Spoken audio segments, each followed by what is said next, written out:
김해지까지 왔군요.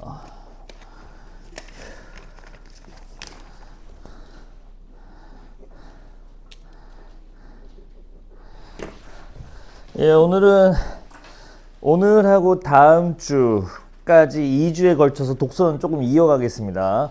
경제 지문들을 좀 다뤄볼까 하는데요.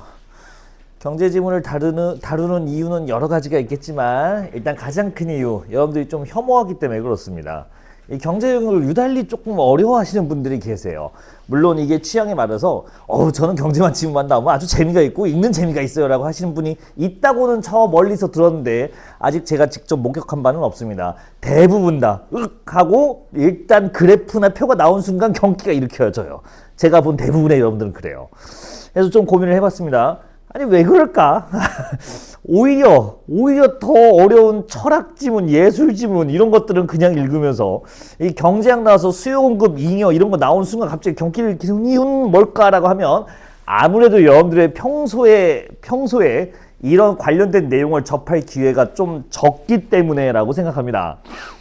우리가 어쩌다 보니까 살다 보면 간접적으로 고등학생으로서 살아가면서 다양한 경험, 물론 성인에 비해서 굉장히 제한된 환경이지만 어쨌든 한정된 제한된 환경 속에서도 보통 인터넷이나 다른 직접 인터넷을 통해서죠, 다양한 경험을 하는데 아무래도 철학과 예술이 그나마 좀 친숙하고 많이 접하게 됩니다. 다만 여러분들이 경제학에 대해서 그렇게 많이 접할 일은 경제를 따로 선택하지 않는 이상 그렇게 많지는 않아요. 그래서 아마 익숙하지 않아서 그래서 여러분들이 좀 어려울 것 같다라는 생각을 좀 해봤습니다.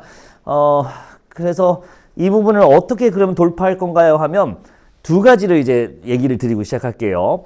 여러분들이 여기를 어려워하는 이유가 방금 익숙함 얘기했잖아요. 사실 제가 봤을 때는 두 개 더 있습니다. 첫 번째, 일단 원칙적으로 여러분들한테 수능장에서 나오는 지문, 비단 이 경제 지문뿐만 아닙니다. 이것뿐만 아니라 다른 것도 마찬가지야. 시험 수능장에서 제시된 지문에서 여러분들의 글의 이해를 위해 설명해야 되는 범위가 존재해요. 그러니까 예를 들면 주제가 공자의 철학 사상이라고 쳐봐요. 예를 들어서. 그러면 여러분들한테 철학이 뭔지 설명해 주나요? 사상에 대해 설명해 주나요? 사상이란 사람의 생각과 이념을 담은 것으로서 이런 걸 깔아줘요? 안 해줘요. 왜? 고등학교까지 왔으면 이미 중학교 과정까지의 내용이나 독해는 이미 끝냈다고 전제하는 겁니다. 자, 경제도 마찬가지예요. 원칙상 중학교 교과서에 실려 있는 거는 여러분들한테 설명할 이유가 없습니다. 그래서 설명이 굉장히 불친절해요. 여러분들은 잘 모르는데 중학교 때 그거 할 때 잤던 것 같은데 근데 잘 모르겠어요. 예를 들면 수요 공급의 원리라든가 균형 가격과 애덤 스미스의 없어진 게 아니라 손이 안 보이는 손 이런 것들 이런 것들은 우리가 분명히 배운 거지만 딱히 설명할 의미가 없습니다. 그래서 가볍게 설명하거나 최근 기출로 올수록 과감하게 생략을 해요. 그래서 여러분들이 이쪽 경제 내용을 좀 어려워하니까 그럼 오늘 이렇게 합시다. 첫 번째, 중학교 사회 내용을 좀 봅시다. 어쩌겠어. 우리한테 설명을 안 해주니까 친절하게 중학교 잠깐 돌아가야지 그래서 그 스미스 아저씨 잠깐 보고 가야 될 것 같습니다. 자, 오늘 중등사회에 실려있는 경제학 조금 볼 거고요. 두 번째, 맨날 나오는 거 그것 좀 같이 좀 주요 유형별로 볼까 합니다. 자, 그래서 오늘하고 다음 주 이어서 한다 했잖아요. 오늘은 초창기 경제 수능 지문 버전입니다. 그래서 글의 길이가 짧고 쉬운 편입니다. 다음 주가 최근 기출들 볼 건데 지옥입니다. 여러분들이 아마 싫어하는 지문들이 다 다음 주에 있을 거예요. 오늘은 그래도 긴 글이 아니니까 개념 자체를 익히는데 익숙하게 하는데 시간을 쓰면서 우리가 해보자고요. 시작할게. 참, 올해 수능에 경제가 나올까요? 나올 차례가 됐어요. 이게 턴이 있거든. 번갈아가면서 나오는데 최근에 경제가 안 나왔어. 그래서 이제 경제가 근데 빠질 리가 없거든. 한동안 좀 한 2, 3년 쉬고 있어요. 지금 경제가 안 나오고. 원래는 2년에 한 번꼴로 나왔다고. 세상에. 근 10년간 경제법 이렇게 턴을 돌아가면서 나오는데 요즘에 2, 3년간 좀 잠잠하고 법하고 문학 위주로 나오고 있어요. 근데 나올 때가 됐습니다. 내가 봤을 때는 올해 아닌가 싶습니다. 해야죠. 그럼 여기서부터 할게요. 오늘 필기할 게 있냐고 하면 여러분들 필기도 잘 안 보잖아. 그냥 이 자리에서 이해하는 걸 권해드리고 만약에 쓰고 싶으시면 내가 요거 쓰세요라고 따로 알려줄 테니까 그것만 보세요. 자, 일단 이해하는 데 좀 집중해 봅시다. 제가 다시 한 마지막 제가 법이나 전공했지 경제는 제가 전공한 적이 없습니다. 심지어 고등 때 선택 과목 경제도 안 했어요. 그러면 네가 뭔데 그걸 가르치냐? 중학교는 나왔어요. 그래서 알려줄 수 있어요. 봐봐요.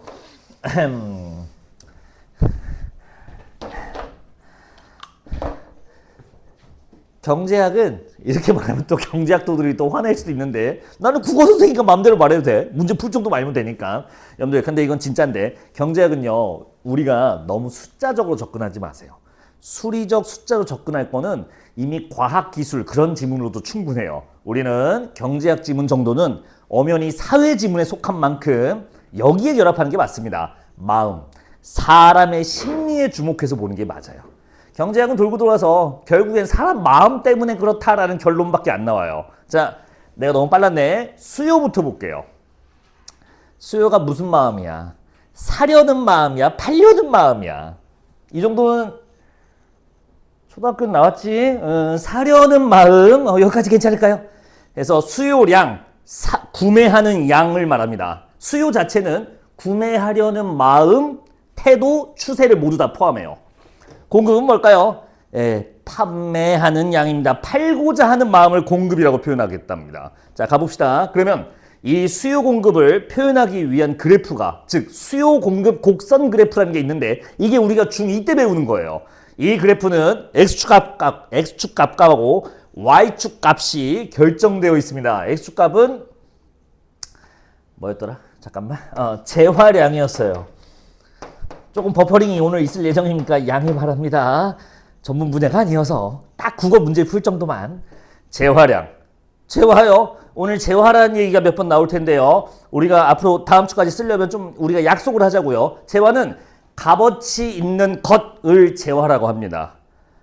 여러분들 화폐, 지폐 이거 값어치 있는 건가요? 그럼요. 그거 들고 마트 가면 원하는 거랑 바꿀 수 있는데 개이득이죠. 자, 분필 가치 있나요? 가치 있는 것인가요?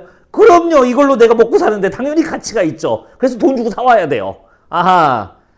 여러분들 여기서 떠들고 있는 내 노동력 가치가 있나요? 없으면 여러분들이 여기서 들으면 안 되죠. 가치가 있나 봐요. 여기 원장님 그렇게 생각하나 봐. 참고로 무슨 교환은 없습니다. 그냥 제공하고 난 가요. 자, 그런 재화를 얼만큼 팔고 살려는 마음이 있는지를 이 선 위에다가 2차원으로 표현을 해보겠답니다. 그런가 봐요. Y축값은 뭘로 되어 있냐? 그것에 대한 가격으로 되어 있습니다. 지폐요. 꼭 지폐가 아닐 수도 있습니다. 꼭 아닐 수도 있어요. 어쨌든 이 재화, 어떤 값어치 있는 것에 대해 얻기 위해 지불하는 무언가, 그게 가격이에요. 여기까지 괜찮을까요? 에이, 다 이거 돈 아닌가요? 꼭 그렇지는 않다고. 왜냐면 재화에 지폐가 오면 어떻게 할 건데? 재화에 돈이 오기도 해요. 화폐가 여기 온다고. 그러면 그때 가격은 뭐겠어요? 돈을 얻기 위해 지불해야 되는 거.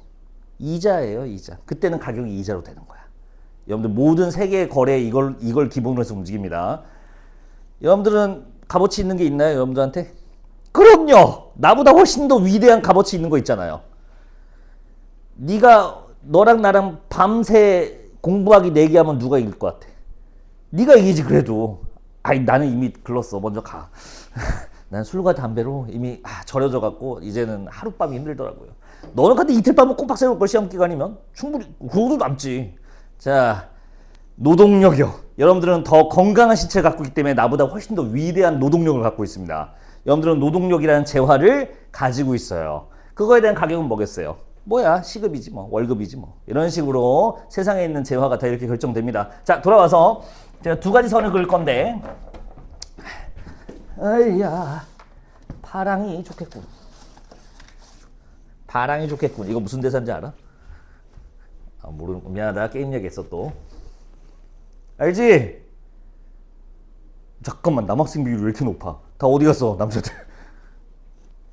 어디 갔어? 어디 도망갔어? 이름도 기억 안 나네. 자, 가격 볼게요. 아니 가격을 본단다. 선을 볼게요. 이거는 무슨 선일까? 무엇을 표현한 선일까? 우리 맨날 봤던 그 선 맞아요. 이건 또 무슨 걸 표현한 걸까? 여러분들 빨간색부터 봅시다.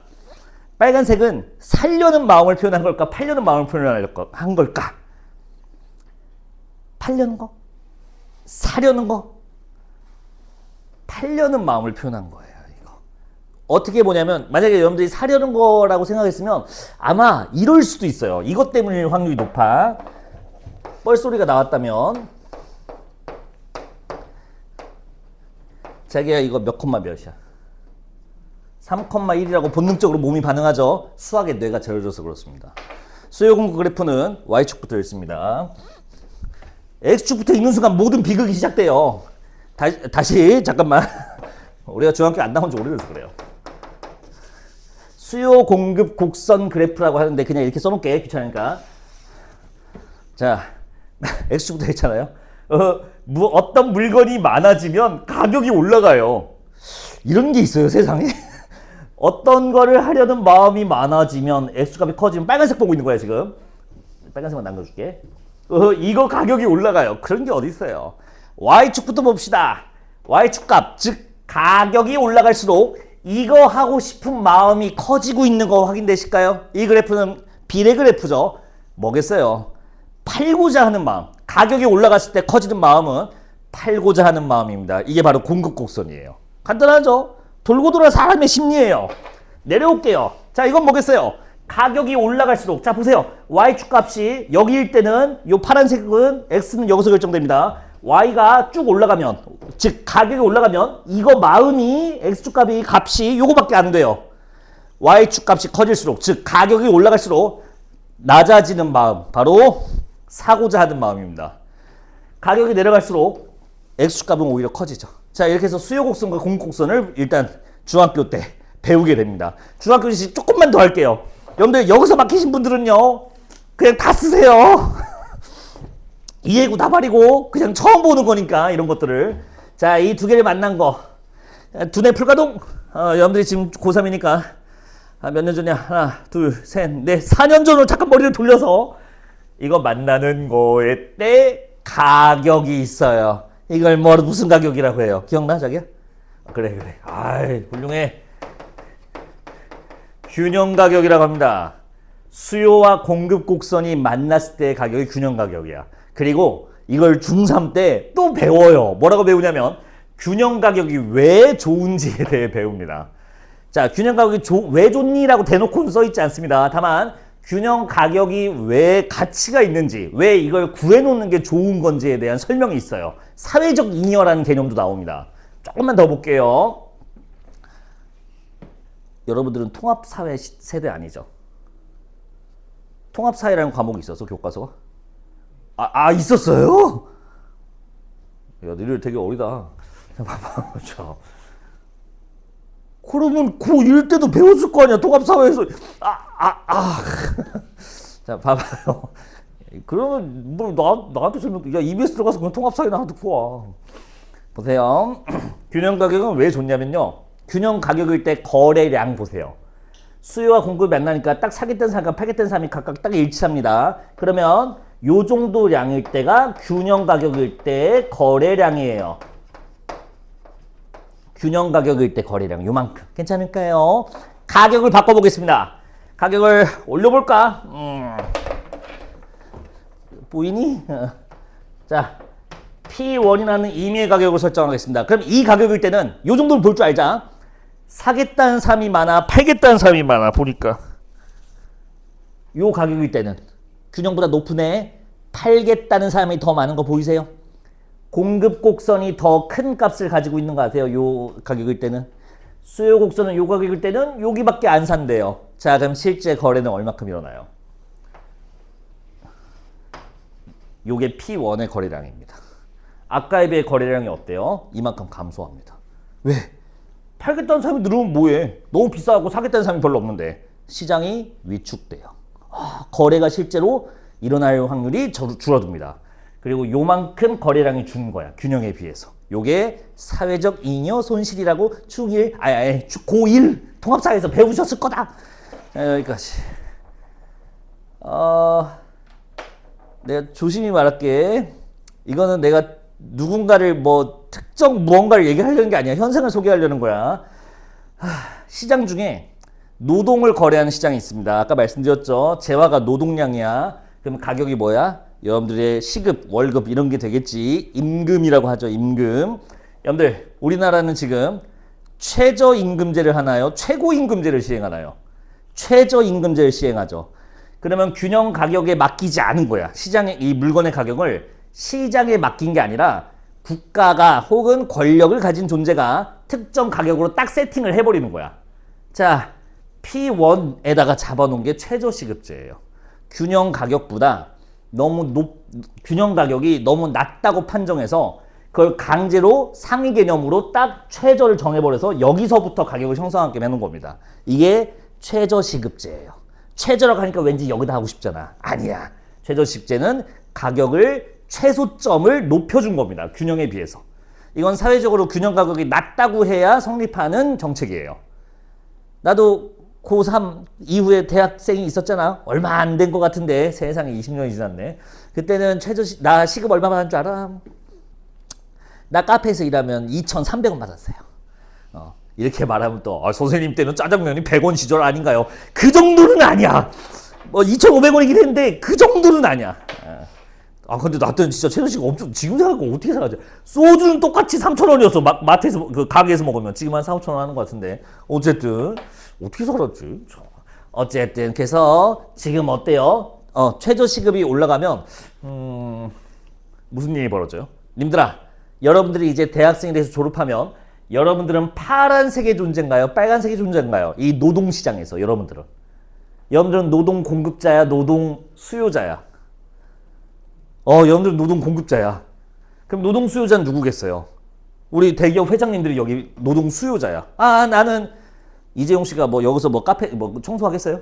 안 해요. 그 사람들은 그 노동력을 돈 주고 사고 싶어 하죠. 즉 월급 주고 사람 일 부릴 거잖아요. 그렇게 거래됩니다. 그때는 그러니까 여러분들이 기업을 운영할 일은 별로 없겠지만 노동시장에서만큼은 여러분들이 공급자입니다. 제 노동을 판매하겠습니다. 이렇게 하고 온 거거든요. 자, 그러면 최저시급을 설정하면 어떻게 되는지 보세요. 공급이 더 많아, 수요가 더 많아. 공급이 더 많죠. 최저임금을 높여버리니까 일을 하겠다는 사람은 넘쳐요. 근데 그 사람들을 쓰겠다는, 즉 노동을 구매하겠다는 사람들은 턱없이 부족합니다. 이 차이만큼 우리가 뭐라고 하냐면 이거를 실업이라고 합니다. 노동시장에서는 이 차이만큼 실업자가 발생하게 돼요. 됐을까요? 그러니까 열심히 공부해서 원하는 대학 가서 여기 들어가 봅시다. 자, 이게 수요 공급이에요. 여기까지. 필기하고 싶은 게 있으면 요 그래프 언제 쓰는지 필기하면 됩니다. 굳이 필기를 하겠다면 수요 공급 곡선 그래프는 바로 이걸 보는 거예요. 가격 변동에 따른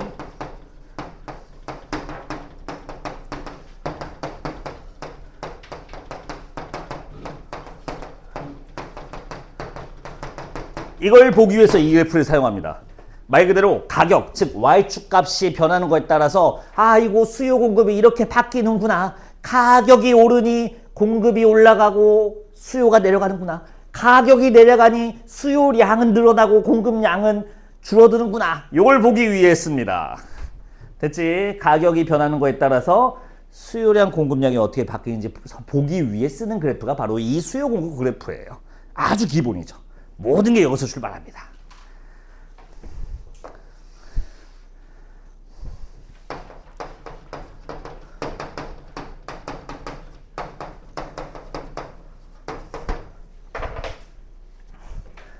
가격이 변하니 수요량하고 공급량이 변하네요. 근데 지금은 좀 다른 얘기야. 수요 공급 자체가 바꿔버립니다. 가격이 바뀌었나 봐요. 아니, 가격은 아무 변화가 없어. 근데 공급 자체가 바뀌어버려. 수요 자체가 그냥 바뀌어버리는 거야. 아니, 어떻게 그럴 수 있죠? 매번 일어납니다. 게임 얘기를 하면 못 알아듣지? 잠깐만. 기가 막힌 비유가 있는데 쓸 수가 없어. 피파 온라인도 안 하지? 넘어갈게. 여기서부터. 피파! 부담가치 몇이야? 네가 한다고? 얼마야? 4 얼마? 4조? 야, 지금 신규 가입하면 이벤트로 100조 준다, 이 새끼야. 지금 4조가 뭐야? 자, 게임 얘기는 넘어가고.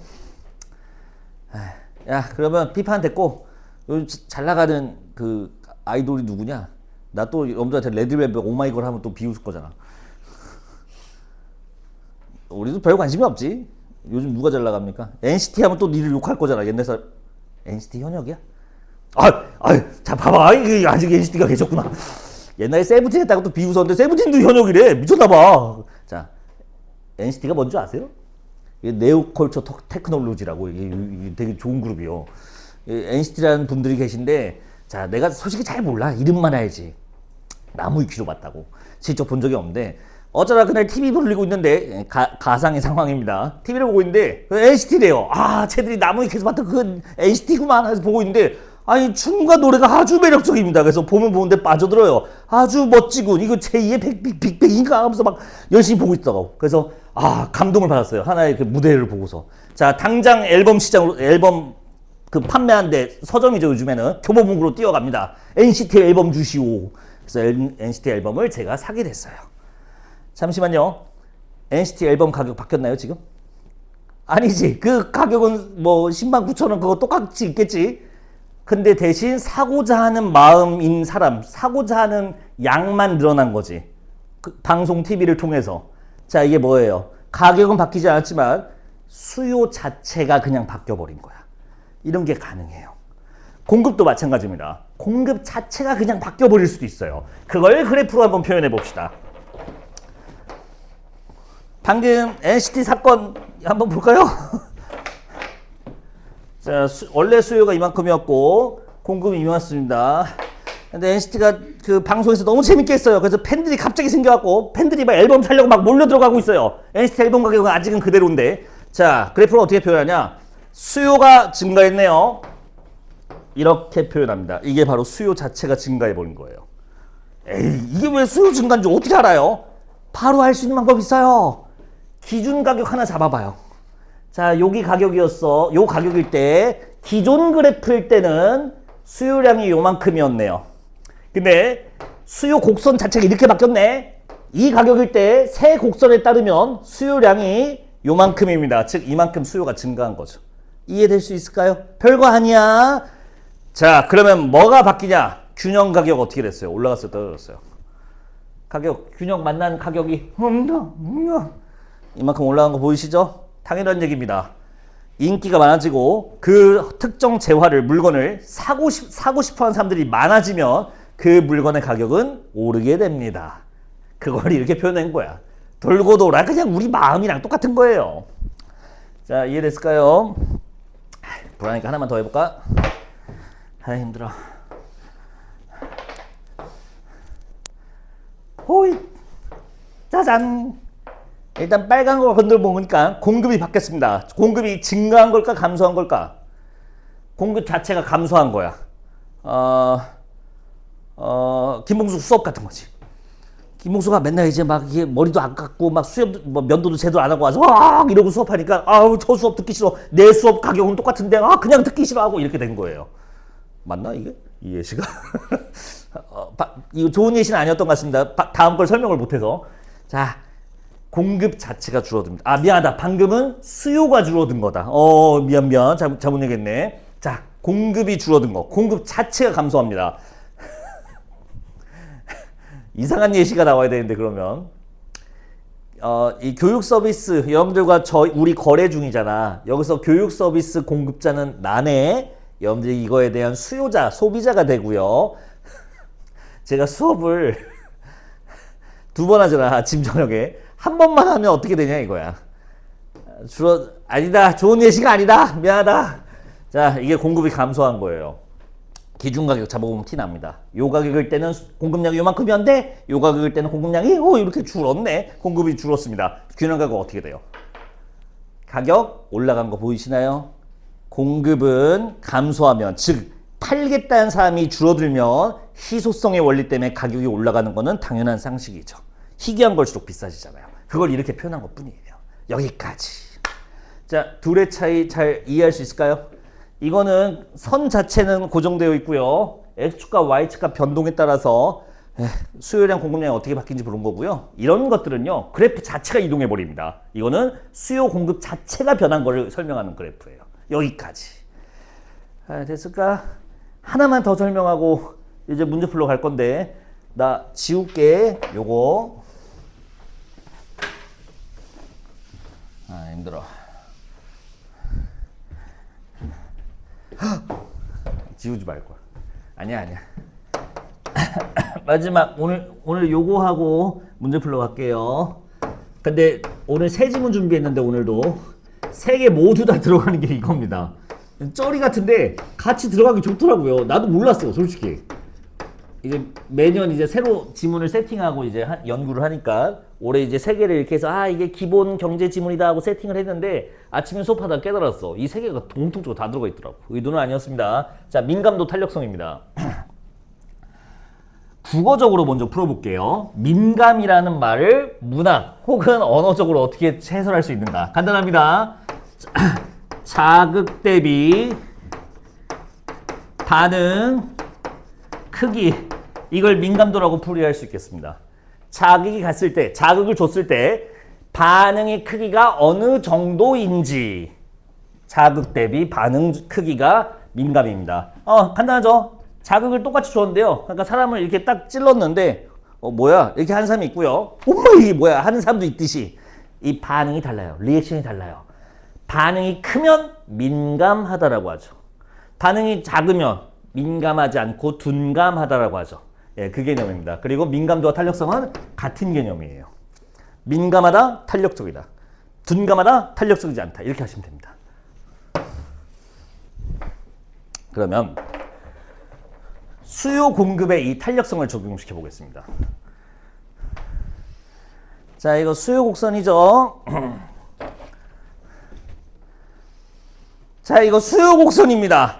둘 다 수요 곡선이에요. 왜? 둘 다 가격이 내려가니까 커져요, X값이. 수요 탄력성 봅시다. 누가 더 탄력적일까? 빨노. 어떤 게 더 탄력적일까? 어떤 게 더 민감한 놈일까? 이게 재화, 이게 수요량, 이게 가격. 누가 더 민감할까요? 빨간색. 아주 잘했습니다. 빨간색이 더 민감해요. 어떻게 알아요? 볼까? 다 왔어. 이제 이거 하고 문제 풀러 가자. 자, 기준 가격이 똑같은 가격일 때, 자, 특정 P01은 가격일 때는 빨간색, 노란색이 둘 다 수요량이 동일해요. 제로로. 자, 이제 가격을 낮춰볼게요. 호잇. P1이라는 가격으로 낮췄습니다. 낮췄으니 당연히 수요는 늘 수밖에 없어요. 싸지면 더 많이 들어요. 더 많이 구매해요. 내가 이 수업 지금 가격이 10분의 1로 하면 일단 무조건 만석됩니다. 그런 거야, 세상이. 자, 봐봐잉. 노란색은 요만큼 증가했네요. 수요량이.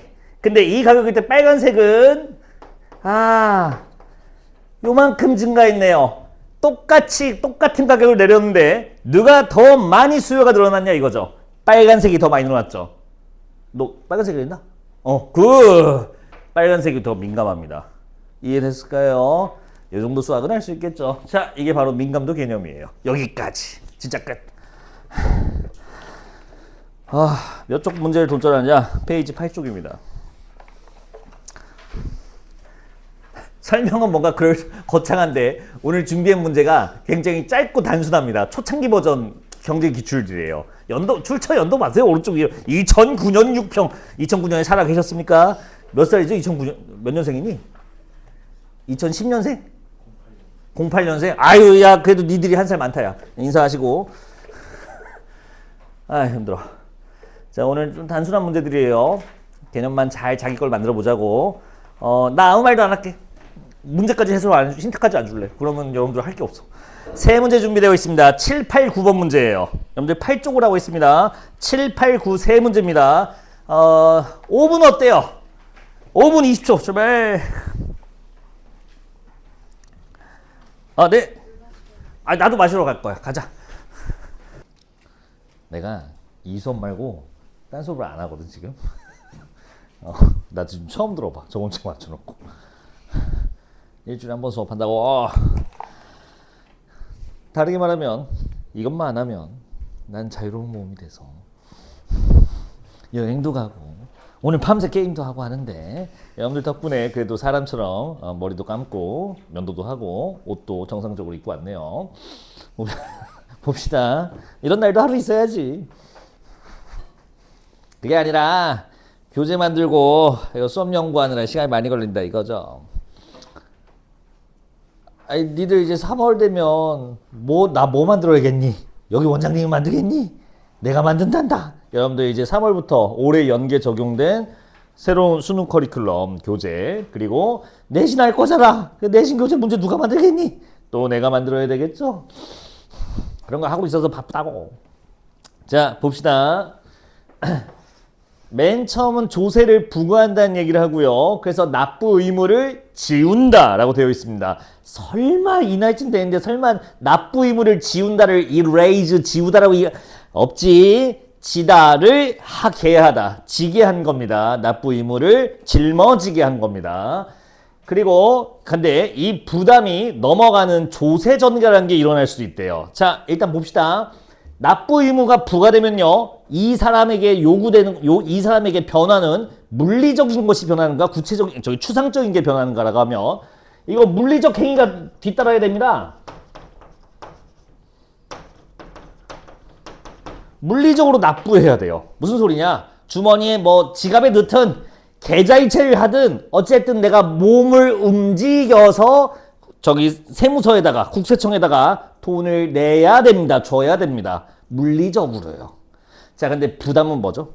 부담은 어떠한 이익과 손해 과정에서 이익을 얻지 못하는 정도, 즉 손해를 얻는 정도를 부담이라고 합니다. 이거는 물리적인 행위를 의미하는 게 아니에요. 자, 1문단에 아주 강한 힌트가 심상치 않게 이러면서 시작하는 겁니다. 이게 무슨 말인지 납득이 되실까요? 이미 지문을 다 읽고 풀었다면 이해가 돼야 됩니다. 원래는 아직 안 되신 분이 있다면 조금 다시 한번 감을 잡아봐요. 자, 1,500원짜리 물건이 있답니다. A 묶음 예시니까 요게 A 묶음이었어요. 2문단 내용이었죠. 생산자한테 즉 물건을 공급하는 사람한테 세금 100원을 때린 겁니다. 1,500원 물건 하나 팔 때마다 100원씩 세금 내셈이라는 상황인 거지요. 자, 그러면 이 물건을 3개 만들었다 쳐봐요. 세금 일단 얼마 나오죠? 그러면 300원 나오는 거 괜찮을까요? 한 자루당 100원씩이니까 3개 만들었대 300원 세금 나와요. 예를 들어서 그러면 이 300원은 누가 내나요? 같이 내나요? 나눠 내나요? 물리적으로 나눠내요? 같이 나눠 낸다 같이 낸다가 똑같은 얘기구나. 미안합니다. 잠깐만. 혼자 내요? 아니면 소비자랑 같이 나눠서 내요? 납부하러 갈 때 혼자 가죠.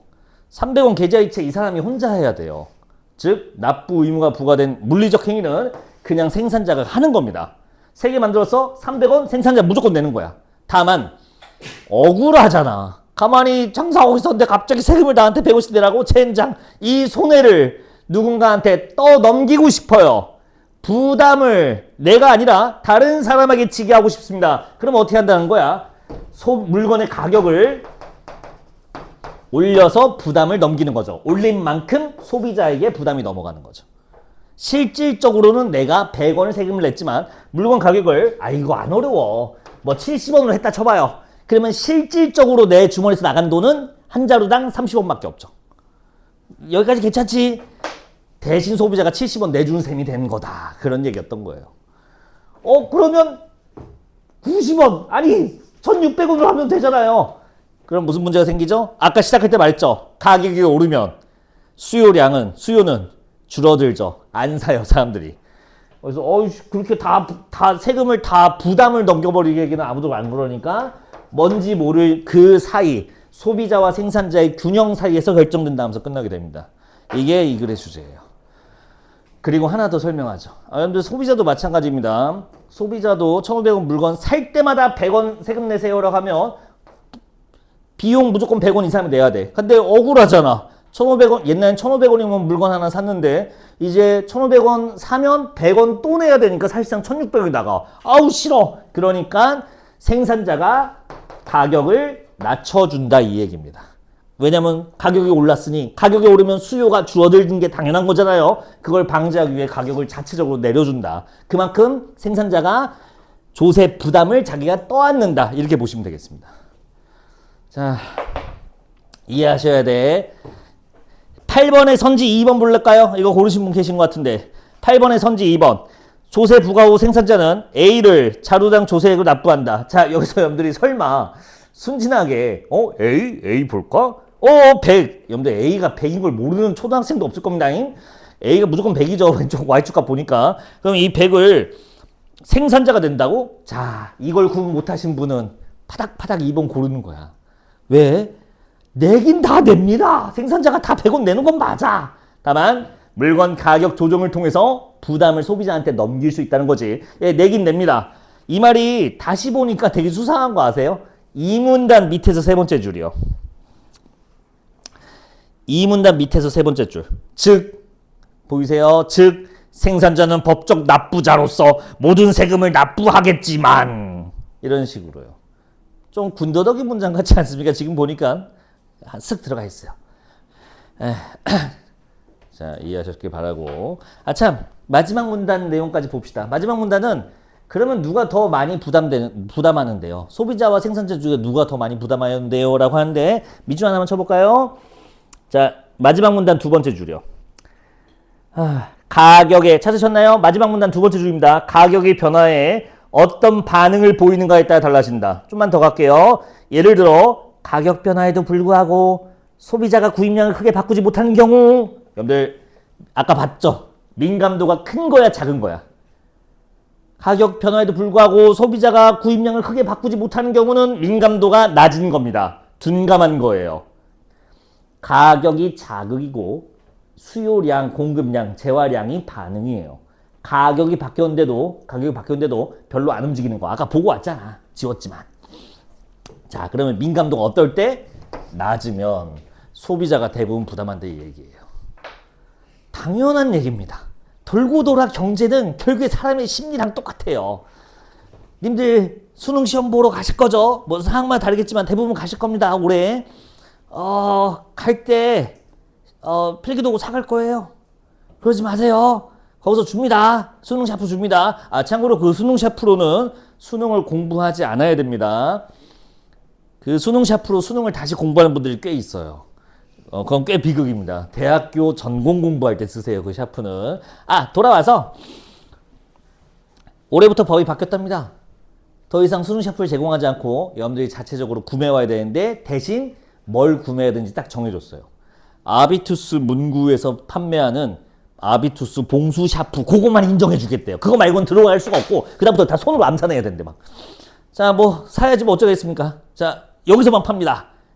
제가 원가 알리에서 하나당 80원에 떼온 싸구려 샤프 요거 제가 80만 원에 팔겠습니다. 살 거야 말 거야? 무조건 삽니다. 사지 말든가 가서 뭐 암산해보든가 27,000 곱하기 막 해보든가. 민감도가 극도로 낮으면 이렇게 돼요. 됐을까요? 자, 그러면 어떻게 해야 돼요? 니들 그게 다 부담하는 거야. 이런 식으로 되어 있대요. 반대로 이거는 뭐 모르겠습니다. 생산량이 변화하기 어려운 경우라고 그냥 써 있어요. 두 번째 예시죠. 이럴 때는 생산자가 많이 낸다. 무슨 소리냐? 생산량을 컨트롤하지 못하는 상황인가 봐요. 설명이 거의 없어서 딱 이 정도만 나왔기 때문에 그냥 패스입니다. 자, 이 글은 이렇게 되어 있었어요. 근데 이 납부 의무 자체는 어려운 개념이 아니야. 초창기 버전이라서. 제가 이걸 갖고 온 이유는 눈치채셨죠? 저 그래프를 볼 수 있냐 이거예요. 이 지문을 읽고 저 그래프를 보면요. 기분이 굉장히 나빠요. 왜? 이게 뭐야? 라고 바로 나오거든요. 이게 뭐지? 일단 영어도 마음에 안 들어. supply. 서프라이즈 말고 supply. 제공. 공급. demand. 수요. 공급 곡선, 수요 곡선. 우리 좀 보고 왔으니까 좀 있죠? 여러분들 S1은 언제죠? 조세, 부과, 전이고요. S2는 조세, 이걸 왜 다 쓰고 있냐? 부과 후입니다. 즉, 조세를 부과하면 공급이 어떻게 된다는 거야? 줄어든다는 얘기를 하고 있는 거예요. 하나 더, 조세를 부과하니 물건의 균형 가격이 올라가요, 떨어져요? 올라간 거 확인되실까요? 가격이 올라갔네요. 지금 이 지문에서 한 얘기를 그냥 이 그래프 공급 곡선 이동으로 표현해버린 겁니다. 됐을까요? 답은 3번이에요. 조세를 100원에서 50원을 줄여주겠대요. 그러면 공급이 더 줄어드는 거야? 기존에 비해 공급이 늘어난 어디에 형성되겠어요? 새 공급 곡선은 상식적으로 여기에 형성되지 않겠어요? 100원 부과하니까 공급이 이만큼 줄었어요. 그럼 50원만 부과하면 그거보다는 덜 줄겠지? 일리 가겠습니까? 말이 안 되죠. 자, S1의 오른쪽 아래가 아닙니다. S2 오른쪽 아래에 형성되게 될 겁니다. 그래서 3번 답이 나오는 거예요. 조금 어려웠어요. 근데 이 평가원 기출이 말해주는 게 뭐냐? 이 그래프 정도는 볼 수 있지라는 겁니다. 왜냐면 공급 곡선 얘기를 안 해요. 세금 얘기만 하다가 그냥 이 세금을 표현하기 위해 저 그래프를 제시하고 여러분들한테 풀라고 합니다. 우리 이 정도는 볼 줄 알아야 되는 거예요. 자, 답 설명드렸고요. 7번 문제 볼까요? 7번의 답은 1번입니다. 마지막 문단 얘기였네요. 오답류 1위는 7번의 오답류 1위가 선지 5번이네요. 왜 그랬을까? 아니, 선지 4번이네요. 아닌데, 잠깐만.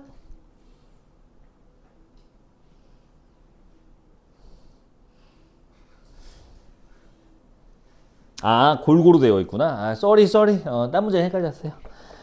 1번 답도 골랐죠? 마지막 문단이었습니다. 나머지는 뭔가 조금씩 어긋나 있어요. 예를 들면, 선지 2번 볼까? 누구에게 세금이 부과되든 소비자와 생산자가 동시에 조세 전가 혜택을 누린다. 아니요. 조세 전가에서 이거는 혜택과 즉 이득을 본 사람과 손해를 본 사람이 이렇게 있는데요. 혜택은 자기 세금을 상대편에 넘기는 거겠죠. 소비자라면 생산자한테 넘겨서 물건 가격이 떨어지거나 생산자 입장이라면 물건 가격 자체가 올라서 자기가 매출을 올리던가 둘 중에 하나인데 둘이 동시에 일어날 수가 없습니다. 오로지 하나의 방향만 결정되어 있죠. 자, 선지 3번. 조세 전가가 발생하면 그에 따라 물품세 조세 단위당 조세액이 달라질 수밖에 없다. 여러분들 조세 전가가 발생하든 말든 부과된 조사액은 처음에서 변함이 없습니다. 100원을 부여했어요. 그럼 조세 전가 일어나면 세금 100원에서 깎아지는 거예요? 아니죠. 저 100원은 무조건 얘가 가서 납부하는 겁니다. 3번 땡. 자, 이런 식으로 해주시면 되겠습니다. 넘어갑시다. 9번.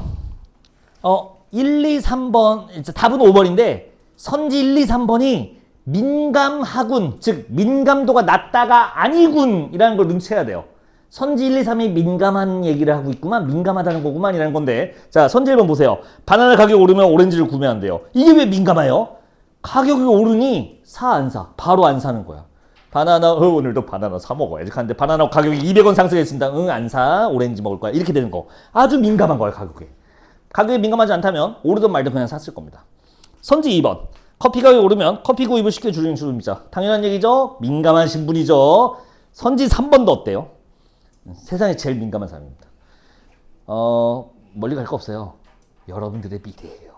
여러분들 내년에 자취할 확률이 아주 높거든요. 세종 거주하고 계시잖아요, 대부분.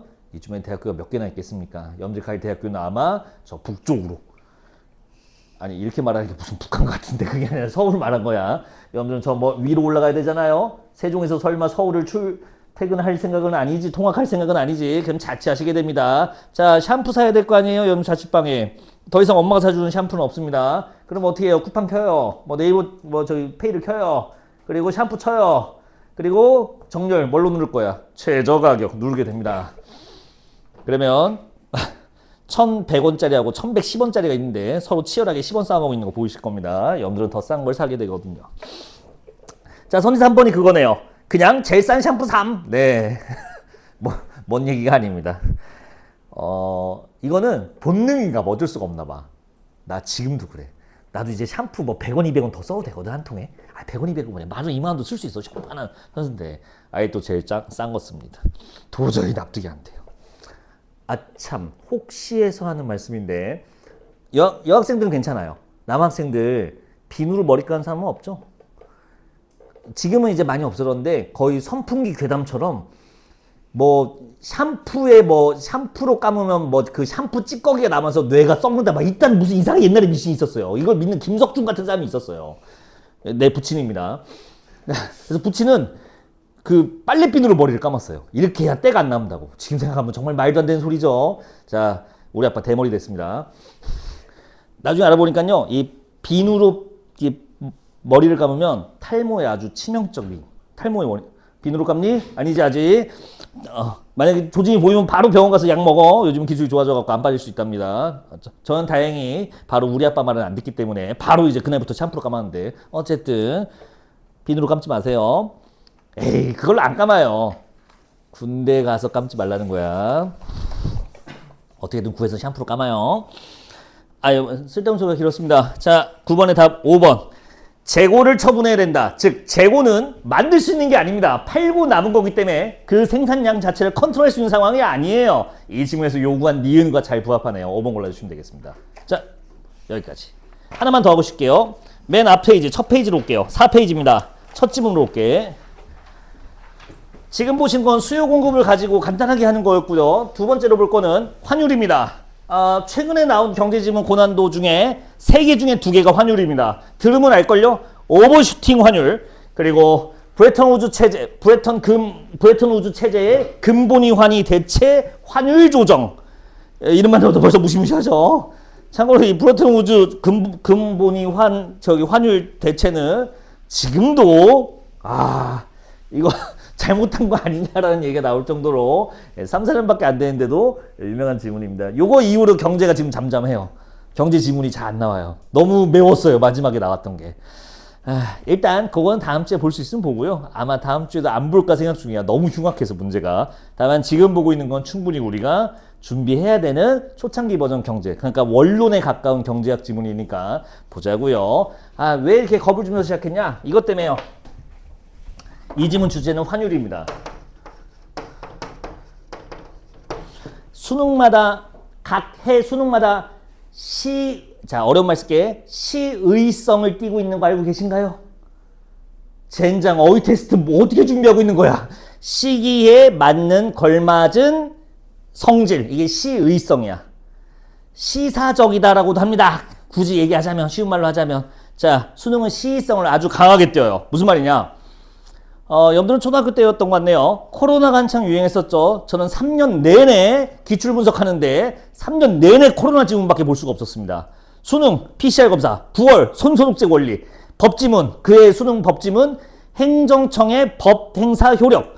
이게 뭐냐면 국회 안 거치고 행정청이 긴급명령으로 다 그 가게 문 닫게 했잖아요. 국회를 거치지 않고도 효력 발휘하는 법을 제정할 수 있는 과정, 원리 뭐 이런 거 나오고 나 하루 종일 그거만 보고 있었어요. 3년 내내.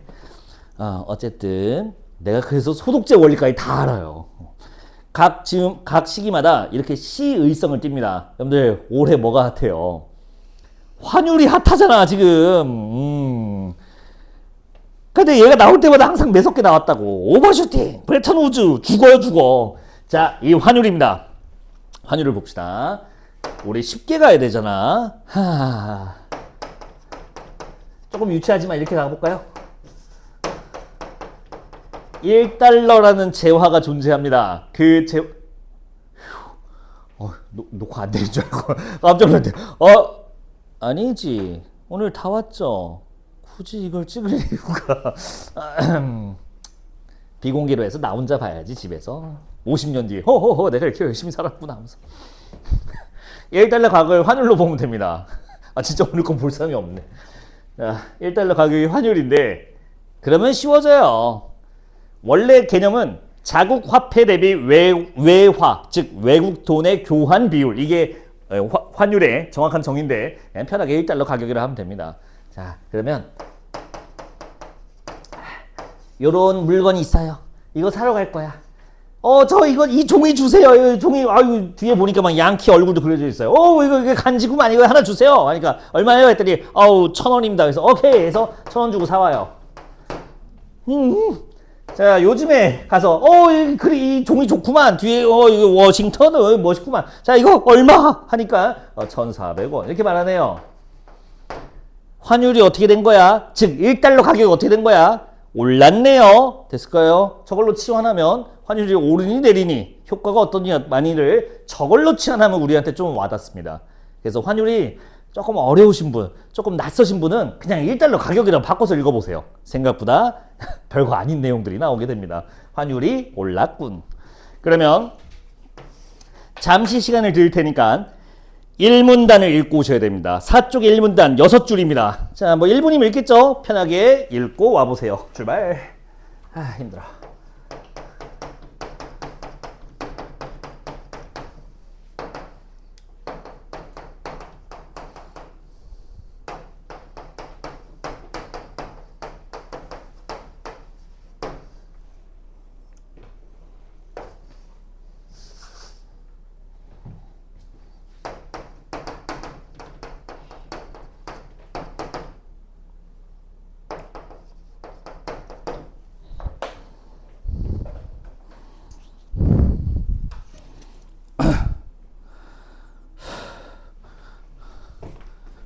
염전 추우시죠? 근데 제 알바니고 제가 좀 많이 세상에 30도로 해놓고 있어.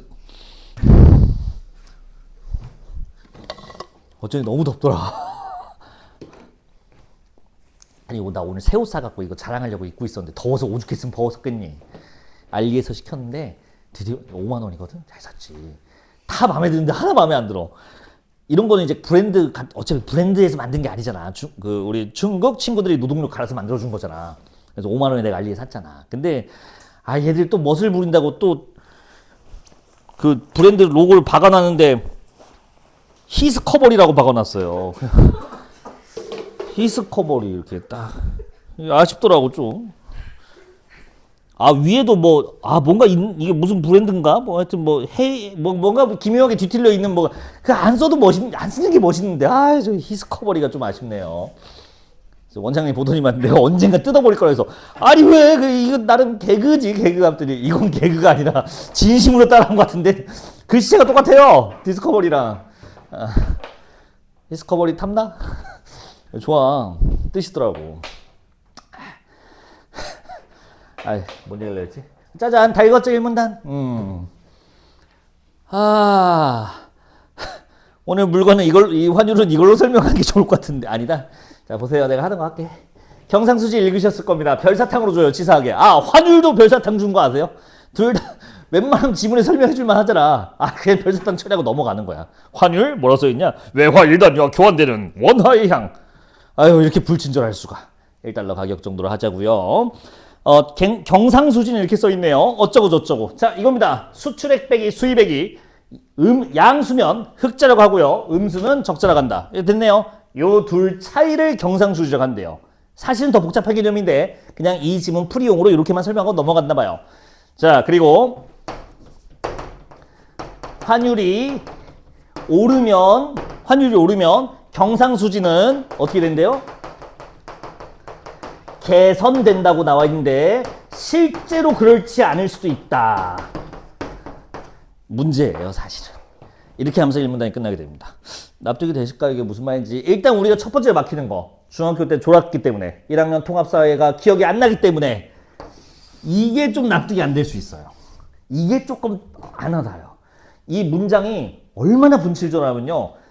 이걸 수업을 제가 설명해 드릴 테니까 설명을 듣고 보시면 라고 나와요. 여러분들은 진짜 전혀 눈치 못 채겠지만 여기에 민감도의 원리도 들어있었어요. 진짜 들어있어요. 볼게요. 수출액은 어떻게 결정할까요? 말 그대로 수출하는데 수출해서 벌어들인 돈을 말해요. 자 이렇게 계산하면 되지 않을까요? 수출품, 수출한 물건의 가격에다가 실제로 그 사람들이 외국 친구들이 사간 양, 즉 수출량을 곱하면 수출해서 번 총액이 나올 겁니다. 납득되시죠? 이렇게 설명을 해야 되는데 하지도 않아. 좀만 더 갈게요. 수입액은 어떻게 구할까요? 자 수입품 가격, 우리가 외국에서 사온 거죠. 곱하기 사온 양. 이렇게 하면 우리가 수입에다 쓴 돈이 나오게 될 겁니다. 자, 이 둘의 차이를 보는 건데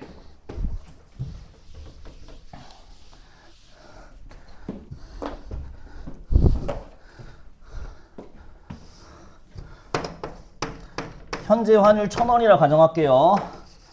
자, 펄럭 아메리카 있나봐요. 여기 봉수 살고 있고요. 자 나이 89세 봉수옹. 자 멋진 미스터 탐 아저씨 있어요. 이 봉수옹이 늙어갖고 뭐 할까? 뭐 할 수 있는 얘기가 뭘까 얘는. 자 정말 밑도 끝도 없지만 수제 클래식 라디오를 만든다 쳐봅시다. 정말 뜬금없네요. 자, 라디오예요. 아, 뭐지 이거 진짜. 자, 이걸 만듭니다. 할아버지 이거 얼마 받고 파세요? 아이 나 10,000원만 줘 하고 팔고 있어요. 봉수님께서. 좋아 좋아. 숫자로 써줄게요. 근데 자, 물류비, 운송료, 기름값 다 뺍시다. 이거 미쿡에서 또 판매하고 있는데 탐 아저씨 이거 얼마에 사요? 몇 달러에 살 거예요? 환율 지금 1,000원. 간단하죠? 10달러에 사게 됩니다. 오케이? 당연한 얘기지. 다시 한 번 말하지만 중학교 사회예요. 환율을 올려봅시다. 짜잔, 환율이 2배 됐습니다. 봉수홍께서 10,000원에 만든 게 바뀌나요? 아니요, 이 할아버지는 10,000원만 줘 이러고 있다고 시골에서. 근데 이 탐 아저씨도 뭐 한 게 없어요. 오늘도 라디오 뭐 사볼까 이러고 있는데 마트에 가니까 어제까지 10달러였던 게 얼마가 되어 있어요? 자, 20달러야 5달러야 이 정도 계산해야지. 못하면 10x 막 그거 해야 되는데 아니지, 할 수 있지. 자, 어때요?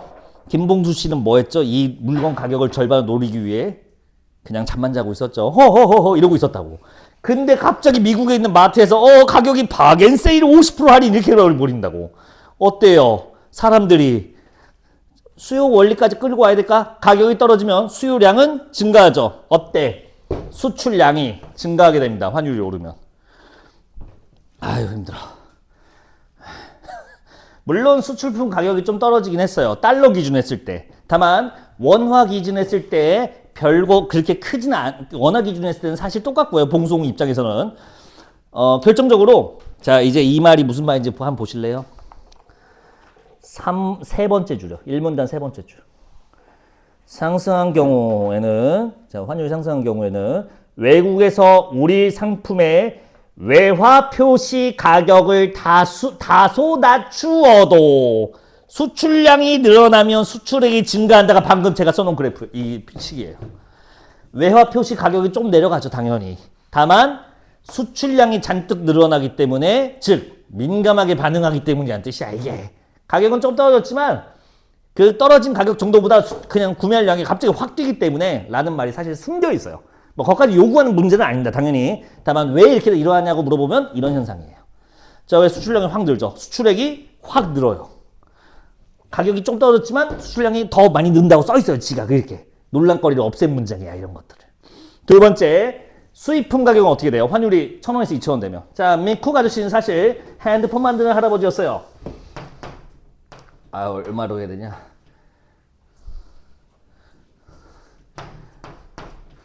$1,000짜리. 자, 얼음폰 만듭니다. 얼음폰. 아이폰은 아니고 얼음폰 $1,000. 예. 봉수홍 그렇게 안 생겼지만 되게 신문물 기계 좋아하거든. 신기계 좋아하거든. 자, 이거 기존에 1,000원이면 이거 얼마에 사죠? 100만 원 맞나요? 예, 100만 원 사고 있었는데 100만 원 사야지 하고 엄마 쪼르고 있었지. 엄마 한 120살 됐겠다. 엄마 나 저 100만 원짜리 저거 사줘. 막 그래서 아이고 저게 뭐라고 했지? 뭐 파인애플인가 봐. 막 어른. 자, 근데 환율이 올랐습니다. 2,000원 됐대요. 깔끔하네요. 이 $1,000. 타마르치는 역시 똑같이 $1,000에 팔고 있지만 한국의 가격이 뭘로 바뀌어요? 200만 원으로 바뀌죠. 볼게요. 수입품 가격은 다소 오를 수 있습니다. 다만 절대 안 삽니다. 수입액이 감소하는 거죠. 즉 됐을까요? 환율이 오르면 경상수지가 왜 개선되는가? 수출량이 급격하게 늘기 때문에 수출액이 증가하고요. 수입량이 급격하게, 즉 수입에 대한 수요가 줄어들기 때문에 수입액이 감소합니다. 그래서 플러스로 계속 간다. 즉 여기서 말하는 개선은 흑자 전환을 말하는구나까지 유추할 수 있겠습니다. 물론 개선을 이미 알고 있다면 꽁으로 먹을 수 있고요. 이런 건 추론할 필요 없이. 여기까지. 휴, 1문단. 근데 주제가 뭐래요? 신나게 이거 이해했더니만 근데 안 그래요. 가 이 글의 주제입니다. 자, 이제 시간을 좀 드려야겠죠. 요거까지 해석해드리고 싶게요. 1, 2, 3번 세 문제입니다. 왜 안 일어날까? 환율이 올라왔는데 왜 이 개선이 안 될까? 여러 가지 요소가 등장합니다. 자, 세 문제 5분 드릴게요. 5분 출발. 했어. 10년 했으면 이제 됐지. 딴 일 해야지.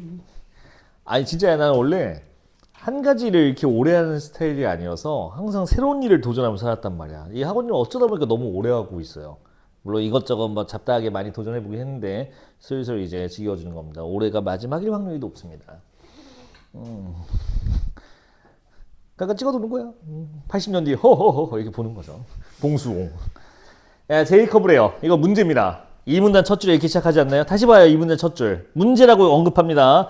환율이 올라도 단기적으로는 경상수지가 오히려 악화되었다가 점차 개선되는 현상이 있는데 이를 그래프로 표현하면 J자 그래프다. 제이커브라 라고 되어 있네요. 자, 문제는 이겁니다. 환율이 올랐는데 경상수지가 개선되지 않아요. 여러분들 문제 원인이 뭐래요? 없는데요? 아니요. 지금 읽은 첫 문장이 있어요. 초반에 있어요. 환율이 올라도 여기요. 단기적으로는.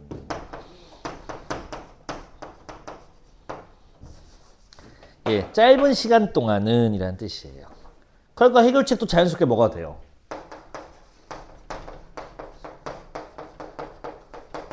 시간이 지나면 해결됩니다.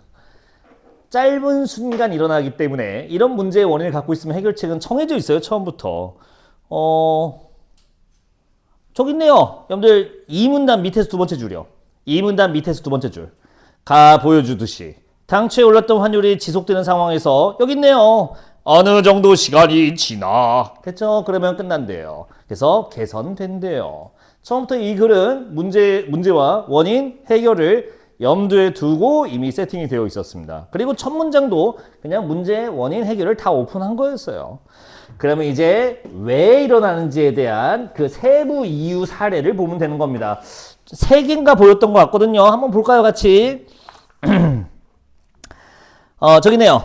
경상수지 악화 원인 중 하나가 세 번째죠. 2문단 세 번째죠. 중간에 환율이 오른 비율만큼 수입 상품 가격이 오르지 않는 거. 아, 수입 환율 비율만큼 환율이 올랐는데 환율 비율만큼 상품 가격이 변하지 않는다. 대충 썼습니다. 환율이 올랐으면 바로 가격이 올려야 되잖아. 근데 이거야. 아까 아이폰 사례 볼까요? 타임 아저씨가 만든 $1000짜리 아이폰. 내가 100만 원에 사야지 쪼고 있었는데 자 엄마 데리고 엄마 나 저거 사줘 해서 갔단 말이야. 근데 200만 원이면 살 거야. 그냥 엄마 그냥 돌아가자. 갤럭시 고 이렇게 할까? 당연히 갤럭시 고 한단 말이야. 200만 원 보고 어떻게 사? 자, 그래서 어떻게 해요, 애플이? 환율이 지금 올랐답니다. 존버해. 참아요. 여러분들 지금 애플 매장 가보세요. 가로수길 가서. 뭐 앞에 아이폰 가격, 시가 이렇게 써 있어요? 시가 아니야. 자연사회 아이폰 시가 아닙니다. 시가가 아니라 고정된 가격으로 일단 그냥 가요. 왜? 가격이 환율에 따라 오르면 사기가 싫어요. 오늘 사기 싫어요. 왜? 내일 떨어질 것 같거든.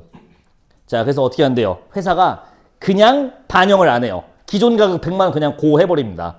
그럼 그로 인한 손해는요? 그냥 자기가 짊어지는 거야. 왜? 물건이 너무 안 팔리니까 그렇게 해버리면. 자, 됐을까요? 그래서 첫 번째 이유, 환율 비율만큼 가격을 하지 않으면 자, 그럼 무슨 일이 벌어질까? 수출품 가격이 미안.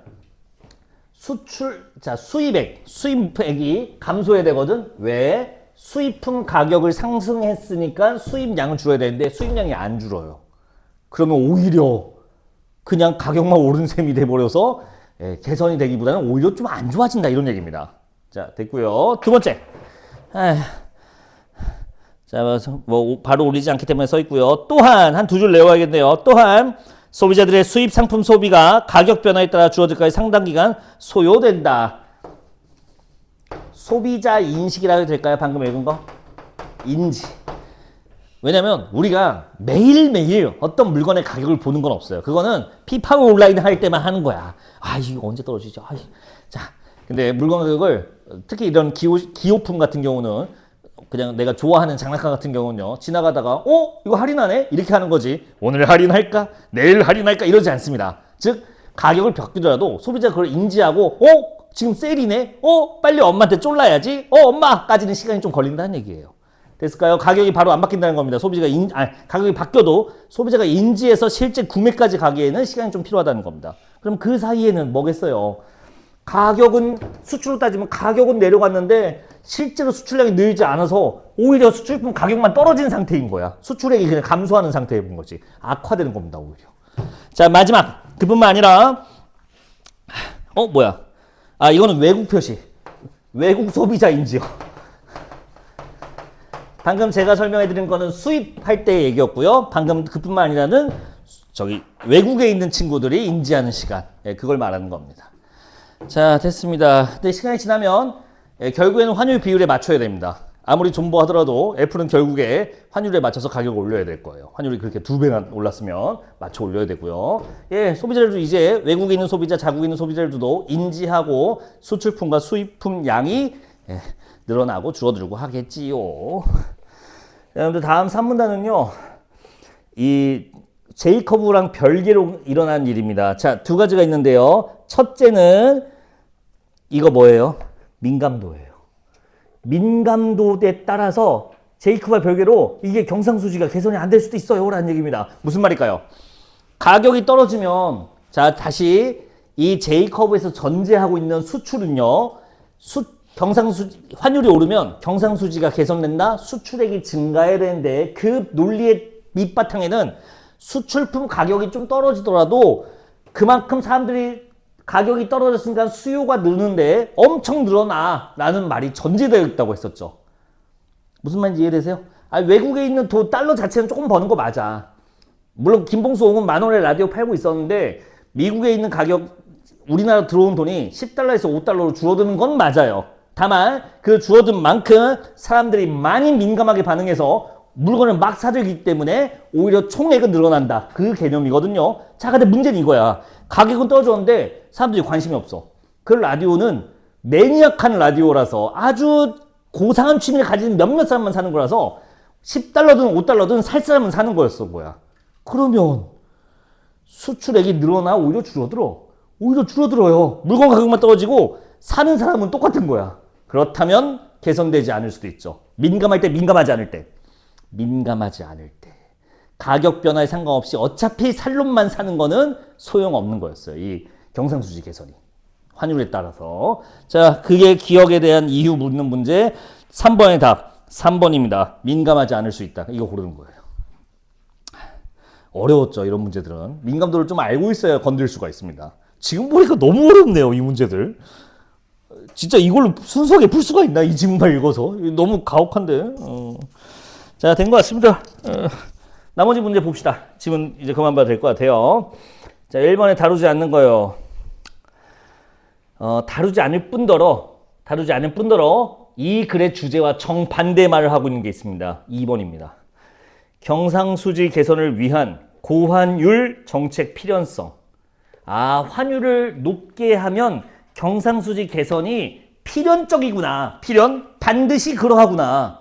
이 글의 주제 뭡니까? 환율을 올려도 안 그러던 데가 이 글의 주제예요. 이 글의 내용이랑 정반대 내용이 2번에 써 있습니다. 필연적이지 않다가 이 글의 주제입니다. 2번 답 괜찮을까요? 자, 그 다음 2번 문제. 여러분들 문제 상황이 언제야? A 파트인 거 괜찮을까요? A가 지금 문제인 상황이야. B부터 개선 이제 원래 시간이 지났죠. X값이 시간입니다. 시간이 지나니까 해소가 됐네요. 자, 됐습니다. 그래서 B부터 시간이 지난 걸로 취급하고 C가 이제 개선되고 있는 상황입니다. 자, 그럼 개선됐냐? 즉 문제의 원인이 존재하냐? 아니면 개선이 된 상태냐를 구분하는 문제를 기억 볼게요. 수입 상품 가격 상승 비율이 환율 상승 비율에 가까울수록 아까 첫 번째 문제. 환율 비율만큼 물건 가격이 반영이 안 돼? 그래서 경상수지가 개선되지 않아? 라고 했죠. 자, 근데 이번에는 이 문제를 없애겠다는 거야. 환율이 오른 만큼 물건 가격도 바로 반영할 겁니다. 그러면 J커브의 이 문제점이 커져 작아져? 작아져야죠. 문제의 원인이 제거됐다고 하는 거니까. 그러면 A라는 묶음은 더 깊고 커져야 되나요? 좁고 얕아져야 되나요? 좁고 얕아져야겠죠. 자, 기억 괜찮은 얘기네요. 맞는 말이고요. 자, 니은. 자, 품질, 경쟁력. A 구간 넓어진다. 땡이죠. A는 문제인 건데 물건이 좋으면 개선된다고 저 3문단에 있었습니다. 자, 디귿. 틀렸죠. 환율 상승한 거 아닌가요? 네, 환율 상승했습니다. 근데 왜 답이 아니에요? J 커브 출발을 환율 상승부터 시작하는 겁니다. B부터 환율 상승한 게 아니라 이 그래프 시작이 환율 상승으로부터 출발해요. J 커브는 환율 상승으로 벌어지는 일입니다. B가 아니라 그냥 0점에서 시작하는 거죠. 요거 많이 틀렸겠네요. 자, 마지막 리을. 네, 이거 먹으라고 주네요, 리을은. 자, 답은 2번이 나오게 되겠습니다. 여기까지. 10분 쉬고 합시다.